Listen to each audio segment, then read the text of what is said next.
दिसंबर 2025 में भारत की सबसे बड़ी एयरलाइन इंडिगो एक बहुत बड़े ऑपरेशनल संकट में फंस गई।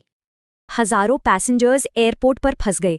चारों तरफ बस केओस, कैंसिलेशंस और कोई जानकारी नहीं। इसकी वजह थे कुछ नए नियम जो असल में उड़ान को और सेफ बनाने के लिए लाए गए थे।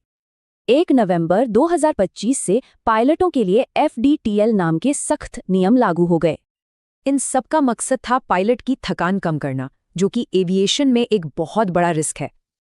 क्योंकि इस संकट ने इंडिगो के बिजनेस मॉडल की कमजोरियों को साफ साफ दिखा दिया। इंडिगो का मार्केट शेयर 60% है, मतलब यहाँ जरा सी भी गड़बड़ी का असर पूरे देश पर पड़ता है। इंडिगो का जो हाई एफिशिएंसी मॉडल था, वो इन नए नियमों से बिल्कुल मेल नहीं खाता था। पायलट यूनियनों का तो ये भी कहना है कि एयरलाइन ने 2 साल के नोटिस के बाद भी कोई तैयारी नहीं की। इसका असर सिर्फ नवंबर में ही 1200 से ज्यादा फ्लाइट्स कैंसिल हो गईं। और इस अफरा तफरी का फायदा उठाकर दूसरी एयरलाइंस के टिकट के दाम 90,000 रुपए तक पहुंच गए। हालत इतने खराब थे कि इंडियन रेलवे को फंसे हुए लोगों के लिए 89 स्पेशल ट्रेनें चलानी पड़ी।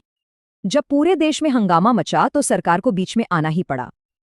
पहले तो DGCA ने नियमों में थोड़ी ढील दी, लेकिन फिर सरकार ने सख्त कदम उठाए। बढ़ते किरायों को रोकने के लिए सरकार ने दूरी के हिसाब से फेयर कैप्स यानी अधिकतम सीमा तय कर दी। इस पूरे मामले पर 2 अलग-अलग कहानियां सामने आईं, एक एयरलाइंस की, दूसरी पायलट यूनियनों की। ये संकट असल में एक बुनियादी सवाल खड़ा करता है, सस्ती उड़ानें या फिर सुरक्षा। तो सवाल यही है कि सस्ते टिकट के इस होड़ में क्या हवाई यात्रा की सुरक्षा दांव पर लग रही